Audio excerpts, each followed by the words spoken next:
E aí, pessoal, beleza? Estamos de novo aqui para fazer uma revisãozinha, né? Hoje a respeito, no caso para o segundo ano, a respeito da classificação dos seres vivos, tá certo? Então, vamos começar a nossa aula. Eu sou o professor Luan e a gente vai começar esse processo pedagógico. Muito bem. Galera, sabe-se que hoje existe uma grande biodiversidade, existe uma diversidade biológica, né, muito grande, que vai de animais, das mais complexas partes e formas e tamanhos e cores, até vegetais, né? E essa galera, essa biodiversidade, ela foi categorizada, ela foi catalogada, ela foi diferenciada, né? Em todo o mundo já foram identificadas cerca de 2 milhões de espécies, né? Atualmente 15 mil novas espécies são descritas por ano. Como muitas regiões ainda não foram estudadas, acredita-se que existe ao todo 30 milhões ou mais de espécies diferentes. Só que, galera, isso aqui eu acho que não é um terço da biodiversidade do nosso planeta. Só por uma questão. Hoje a gente não tem tecnologia o suficiente para ir a nível de mar, a nível de oceano. E a gente só conhece cerca de 1% da nossa biodiversidade marinha. Então a gente está muito aquém de conseguir realmente o conhecimento que a gente precisa, né, que a gente deve ter. Nessa diversidade biológica, né, que busca por mais espaço de recursos naturais, o homem vem buscando grandes modificações e danos ao meio ambiente. Calcula-se que atualmente cerca de 74 espécies estejam desaparecendo por dia. Então percebam o dano que o homem causa ao meio ambiente, né? Existe hoje uma questão que norteia a questão do meio ambiente, que é o equilíbrio, né? E a gente sabe que nossa atividade, a atividade humana, a atividade antrópica, ela causa um desequilíbrio tremendo nisso aí. Então, resposta a isso são essas espécies que estão desaparecendo, entrando em extinção, né? Visando facilitar o estudo da biodiversidade, os biólogos dão nomes a espécies descobertas e as organizam em grupos, segundo alguns critérios. Então, o que é que vai acontecer? Antigamente não se tinha uma classificação dessa galera, quando eu digo galera, pessoal, é a biodiversidade, tá? E aí os estudiosos, eles começaram a classificá-los, né? Aí entra o conceito de sistemática, que é o ramo da biologia, que busca classificar os seres vivos em grupos de acordo com os parentescos evolutivos, né? São atribuídos à sistemática agrupar os organismos conforme suas características, batizar as espécies com os nomes científicos e entender o processo responsável pela diversidade biológica. Esse agrupamento, pessoal, ele é uma coisa muito antiga, bem como o batismo, ele também segue critérios, né? Existe a questão, o binômio de Linneu, enfim, a gente vai estudar isso bem direitinho. E aí, historicamente falando, Aristóteles, ele foi o primeiro a querer fazer essa divisão com os seres vivos. E ele classificou da seguinte maneira: os seres vivos eles deveriam ser agrupados em 3 grandes reinos: aquáticos, terrestres e aéreos, né? O tipo de critério adotado seria o habitat, onde eles viviam, né? Então, houve essa sugestão, não deu certo, e aí depois Santo Agostinho ele chegou com a seguinte classificação: não vamos utilizar o meio, mas vamos utilizar a referência à humanidade, a referência ao homem, como seres úteis, nocivos e indiferentes. Por exemplo, nós temos um ser útil, a vaca. Por que ela nos é útil? Porque ela é um ser útil? Porque a vaca ela tanto produz leite, né, quanto produz carne. Então, ela é um ser útil à humanidade, é um ser que presta serviços, aí enfatizando as aspas, né, à humanidade. Os seres nocivos são aqueles seres que podem causar dano aos seres humanos, como, por exemplo, a cascavel, que aqui está tão bem simbolizada, né, as serpentes, os animais peçonhentos, num contexto geral. E os animais indiferentes são aqueles que, independente da existência deles ou não, entre aspas, volto a dizer, né, eles estariam ali, que no caso um exemplo desse seria o bicho preguiça, né? Não traz benefício ao homem, mas também não traz prejuízo quanto à sua ausência. Volto a grifar as aspas, né? Utilidade ao ser humano. E aí chega o Carl von Linné, né? Em 78, né? Em 707 a 778, com a sistemática. Ele é considerado o pai da classificação natural dos seres vivos e elaborou uma metodologia que permite agrupar os seres vivos de acordo com as suas semelhanças anatômicas. Galera, isso aqui foi de grande valia para a classificação atual que a gente tem até hoje, né?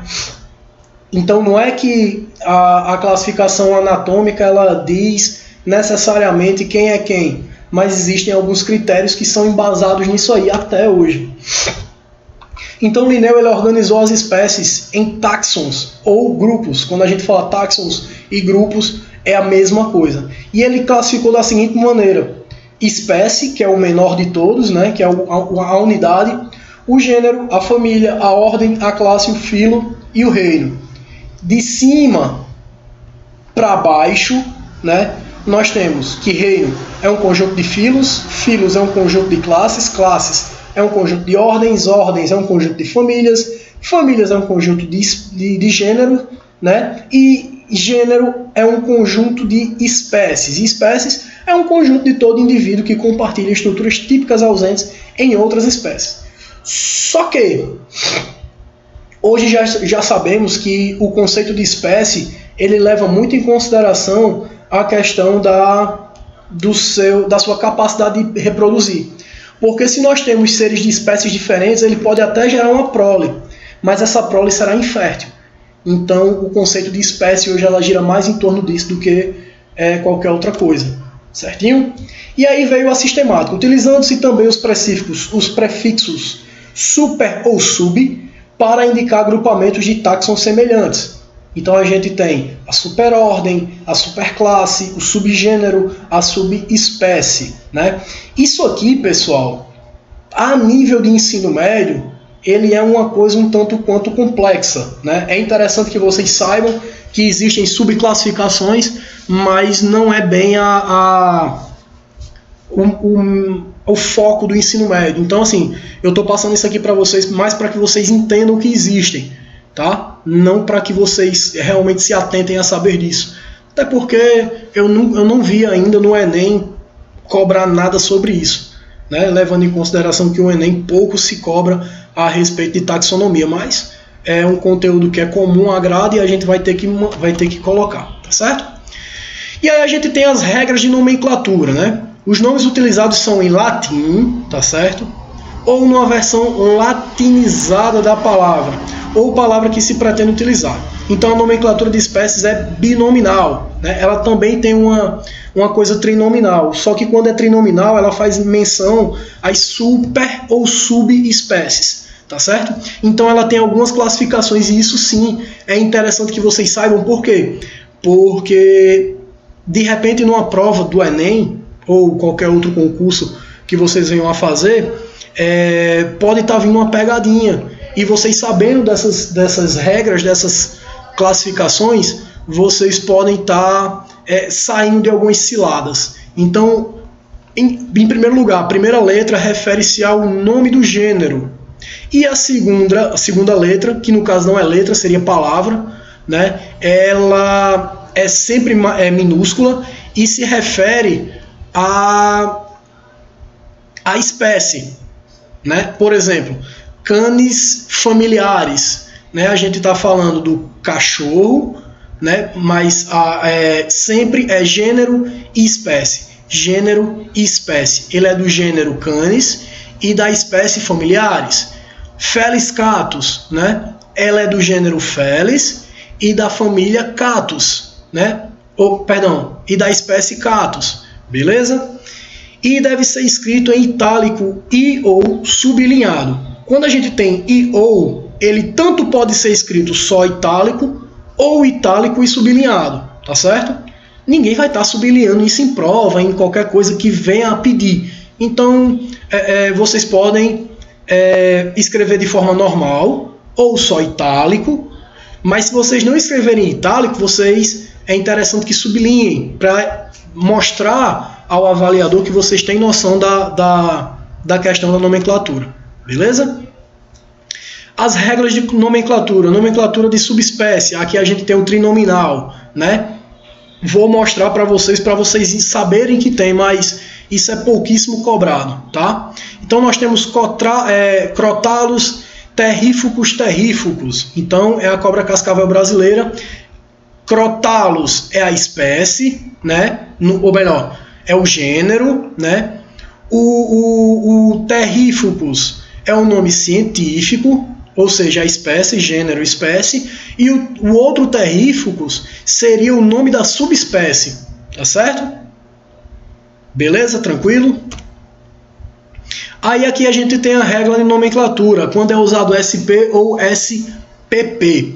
O gênero Polistera, né, possui várias espécies de caramujo, conforme evidenciado nas conchas abaixo. Então a gente tem vários tipos de Polistera, tá bom?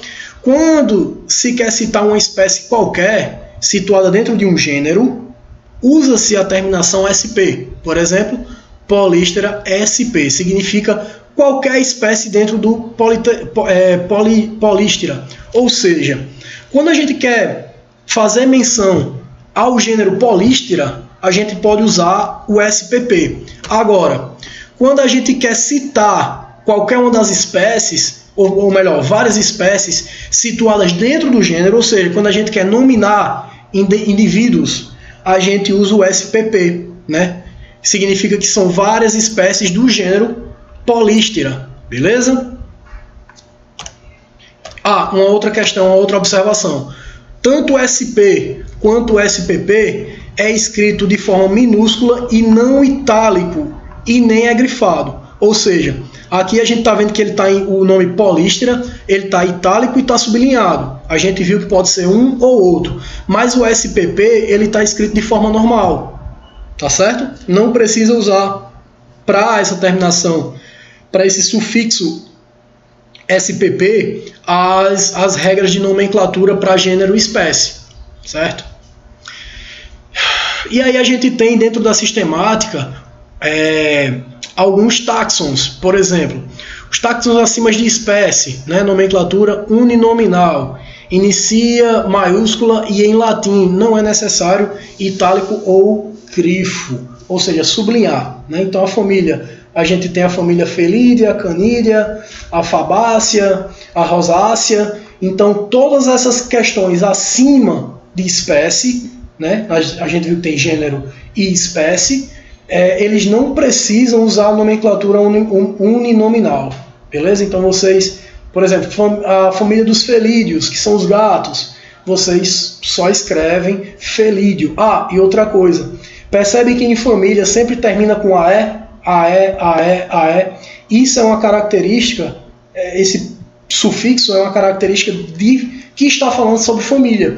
Então é interessante que vocês atentem para isso aí. As demais, realmente, caso vocês queiram, é preciso a aprendizagem. Por exemplo, carnívora, a gente tem cão, gato, urso. Primata, homem, chimpanzé, gorila. Fabales, né? A vagem, o feijão, a soja. Enfim, aí nas classes a gente tem a mamália, a reptília, a anfíbia. Dentro dos filos a gente tem o cordado, o porífera, artrópoda, molusco. E dentro do reino a gente tem o animal, o plantae e o fungi, né, que são os fungos. Então, a gente ao longo do ano, né, a gente vai estudar cada um deles, né, isoladamente. Beleza? Só que a gente não vai chegar a fundo, por exemplo, de estudar uma subespécie ou uma superespécie, enfim. A gente não vai usar esses milindres, essas minúcias da classificação. Beleza? E aí, em 1859, Charles Darwin divulga a teoria evolutiva, que até hoje gera discussão polêmica, né? Segundo Darwin, a diversidade dos seres vivos do planeta era resultado da evolução biológica das espécies. A partir disso, a sistemática passa a se preocupar não só com a classificação e ordenação dos seres vivos, como também se propõe a explicar os processos responsáveis pela diversidade da vida, né?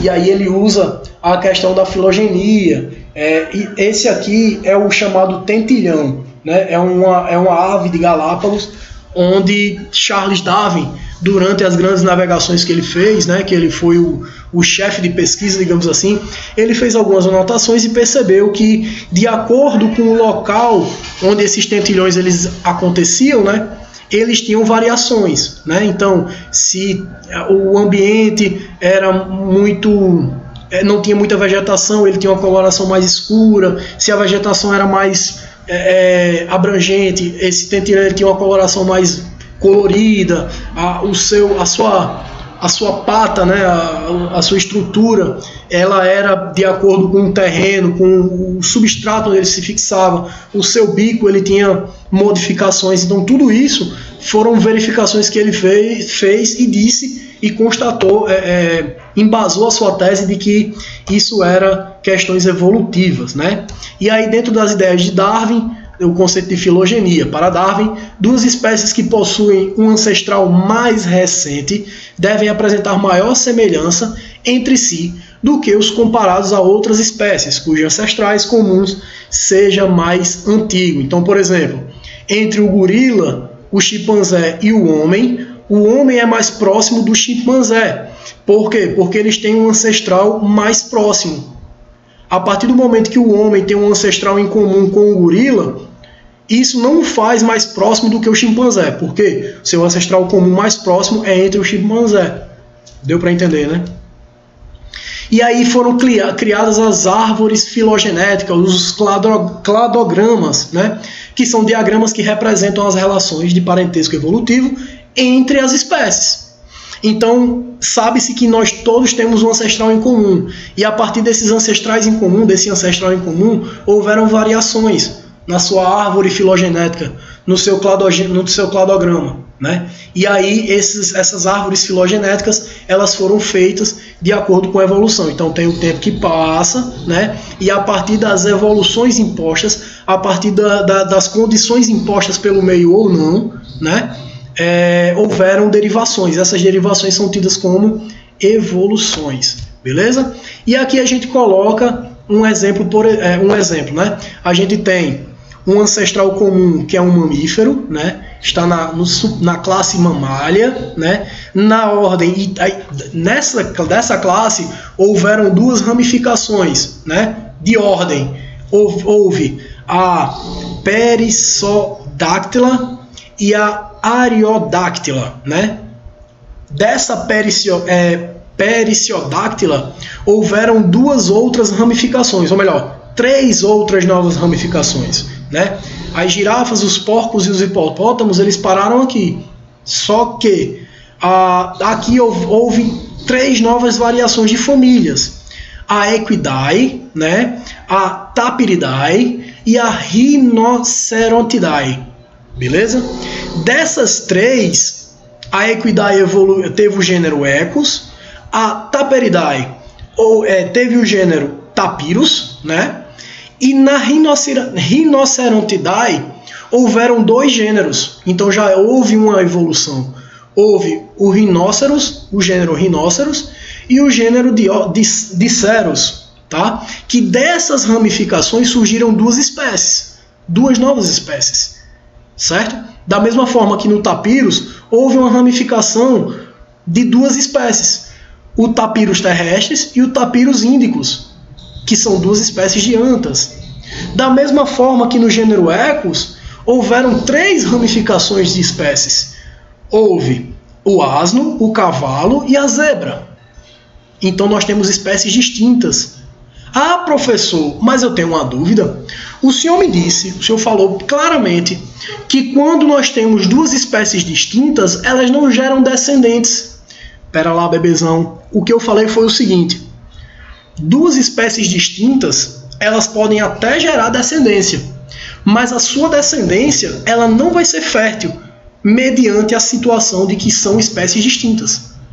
Então, quando a gente cruza um cavalo e um asno, né, e a eguinha pocotó lá, eles vão gerar uma prole, só que essa prole ela não vai conseguir se propagar, ela não vai gerar descendência. E é aí onde está o grande tchan da questão. Beleza? E aí nós tivemos os 5 reinos, né? Os mais tradicionais, no caso. O Monera, o Protista, o Fungi, o Plantae e o Animalia.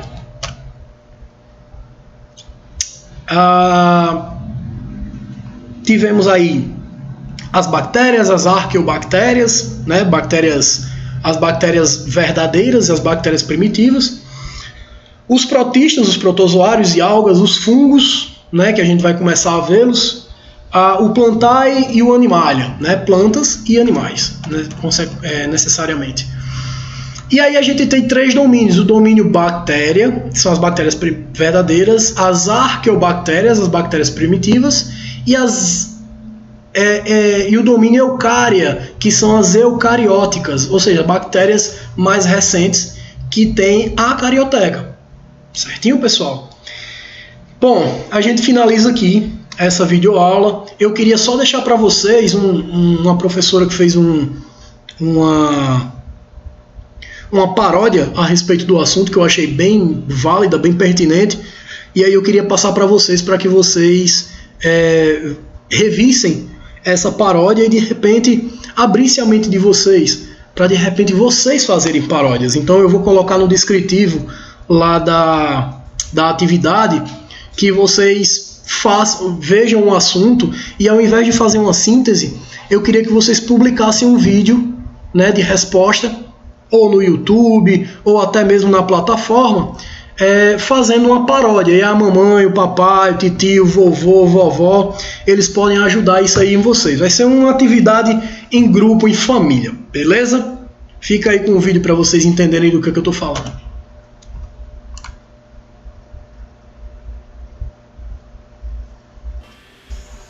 Dizem que... Opa, não é esse. Perdão. Espera aí que eu vou colocar aqui, que eu já deixei em ponto de brasa. Olha só.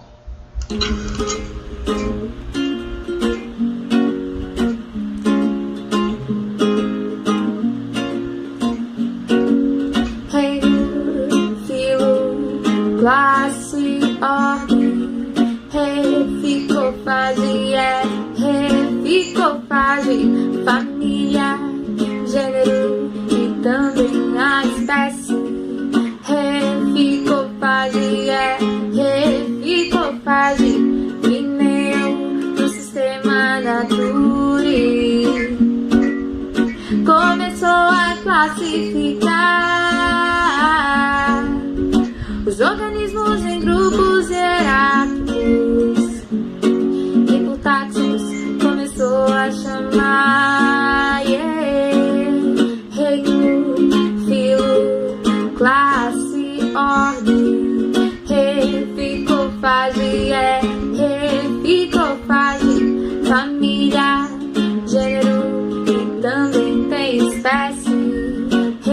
Ficofase, ficofase, propôs as regras de nomenclatura. Em latim, espécie sempre em itálico, gênero com inicial maiúscula, e o epíteto sempre com inicial minúscula.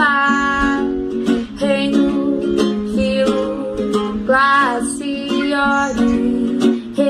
Ficofase, ficofase, família, gênero e também tem espécie. Ficofase, ficofase, primeiros reinos, plantas e animais. Depois incluíram Monera, Fungi e Protista. São esses os 5 principais. Mas a ciência tá sempre em constante mudança. Reino, filo, classe, ordem. Ficofase, ficofase, família, gênero, também tem a espécie. Ficofase, ficofase. Muito bem. Então, pessoal, fica aí a dica da professora aí, da aluna, não a conheço, mas fica aí a dica, eu gostaria que vocês fizessem uma paródia parecida. Ah, professor, mas eu não sei tocar nada, eu não tenho acesso a nada, eu não tenho como fazer não, professor. Pessoal, pega um playback do YouTube, não precisa ser um negócio de primeiro mundo, eu só queria que vocês exercitassem a atividade que vocês fizeram aí.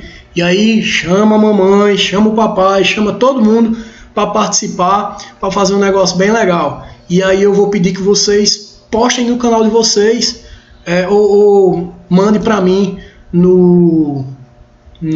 na plataforma do Google, beleza? Mas eu gostaria muito que vocês fizessem isso, tá bom? Um cheiro no zóio, até a próxima, tchau!